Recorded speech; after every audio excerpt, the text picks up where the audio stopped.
কঁঠাল পিঠা বনাবৰ বাবে মই এনেদৰে এটা ডাঙৰ বাচন লৈছোঁ। এই খৰাহিটো লৈছোঁ। এই বাচনটোৰ ওপৰত খৰাহিটো থৈ দিছোঁ আৰু ইয়াতে মই কঁঠাল কেইফুটা দি দিছোঁ। কঁঠালখিনিৰ পৰা মই এই গুটিখিনি আঁতৰাই লৈছোঁ।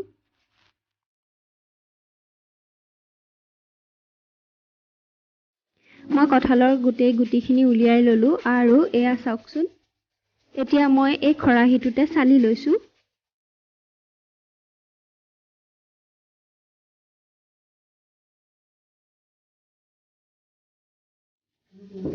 এনেদৰে অলপ সময় চলাৰ পিছত এইখিনি পেলাই দিলোঁ আৰু এয়া ৰসখিনি। মই এয়া কাপ এটাতে একাপ পিঠাগুড়ি লৈছোঁ, অলপমান চেনি লৈছোঁ আৰু এয়া বেকিং পাউডাৰ। আপোনালোকে চেনিৰ ঠাইত গুড়ো ল'ব পাৰে আৰু চেনি সোৱাদ অনুসৰি ল'ব। আৰু এয়া কঁঠালখিনি। মই এতিয়া এই কাপটোত থকা পিঠাগুড়িখিনি ইয়াতে ঢালি দিম আৰু চেনিখিনি দি দিছোঁ। মই বেকিং পাউডাৰ অলপমান চামুচ এখনতে থৈ দিছিলোঁ, সেইখিনি ইয়াতে দি দিম। আৰু এতিয়া গোটেইখিনি ভালদৰে মিহলাই ল'ম। এতিয়া মই ইয়াতে কঁঠালৰ ৰসখিনি অলপ অলপকৈ দি দিম। আপোনালোকে বেছি ৰস নিদিব, অলপ অলপকৈ দিব, যাতে এইখিনি বেছি ঢিলা নহয়। মই ইয়াতে কঁঠালৰ ৰস আৰু অলপ দিছোঁ।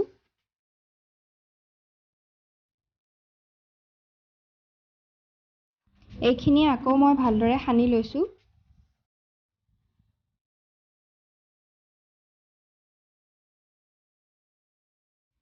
আহকচোন এতিয়া আমি পিঠা বনাওঁ। মই এনেদৰে গেছটো জ্বলাই ল'লোঁ আৰু কেৰাহীখন গেছৰ ওপৰত দি দিছোঁ।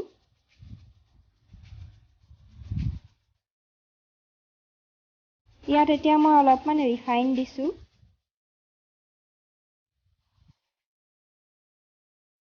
মই হাতৰ তলুৱাত অলপমান শুকান পিঠাগুড়ি ঘঁহি লৈছোঁ, যাতে এইখিনি হাতৰ তলুৱাত লাগি নধৰে। এনেদৰে গোল কৰি পেলাই ঘিলা পিঠা বনোৱাৰ দৰে কৰি লৈছোঁ। এয়া চাওকচোন। আৰু এইখিনি মই এতিয়া তেলত দি দিছোঁ। গেছটো একেবাৰে কমাই থ'ব।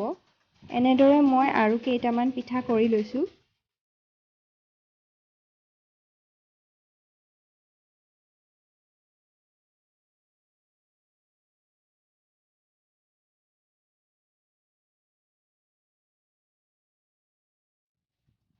এতিয়া অলপ সময় এনেদৰে সিজাৰ পিছত মই পিঠাখিনি লুটিয়াই দিছোঁ।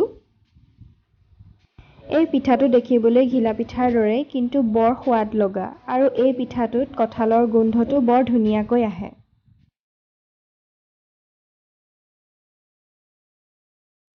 এয়া চাওকচোন কিমান ধুনীয়া ৰং হৈছে। আৰু এতিয়া মই পিঠাখিনি তেলৰ পৰা নমাই দিছোঁ। এয়া হৈ গ'ল মোৰ কঁঠালেৰে বনোৱা প্ৰথমটো পিঠা। এতিয়া এই দ্বিতীয় পিঠাটো বনাবৰ বাবে মই সেই একেধৰণে গোটেই বস্তুখিনি মিহলাই ল'লোঁ আৰু ইয়াত কঁঠালৰ ৰস অলপমান বেছিকৈ দিলোঁ, যাতে পনীয়া হয়। এতিয়া মই গেছটো জ্বলাই ল'লোঁ আৰু টেৱাখন তাৰ ওপৰত দি দিলোঁ। ইয়াতে অলপমান ৰিফাইন দিছোঁ আৰু মই এই ব্ৰাছডালৰ সহায়েৰে ৰিফাইনখিনি সানি ল'লোঁ।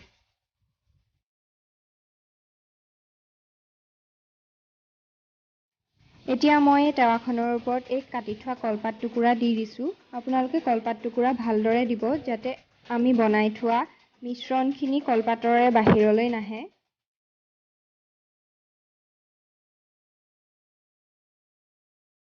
এতিয়া এয়া চাওক আমি বনাই থোৱা মিশ্ৰণখিনি, আৰু এইখিনি মই এতিয়া কলপাতৰ ওপৰত দি দিছোঁ।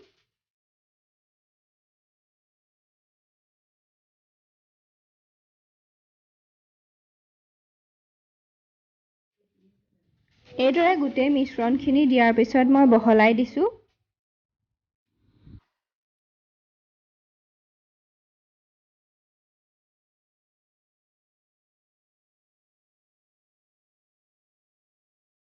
এতিয়া মই ইয়াৰ ওপৰত এখন ঢাকনি দি দিছোঁ।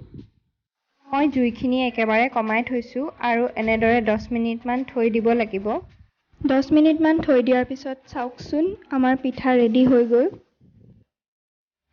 আৰু তলফালে এয়া চাওক, একেবাৰে ধৰি যোৱা নাই। এয়াই আছিল আজিৰ দুটা পিঠা। আপোনালোকে যদি মোৰ ভিডিঅ'টো চাই ভাল পালে তেনেহ'লে লাইক কৰি দিব।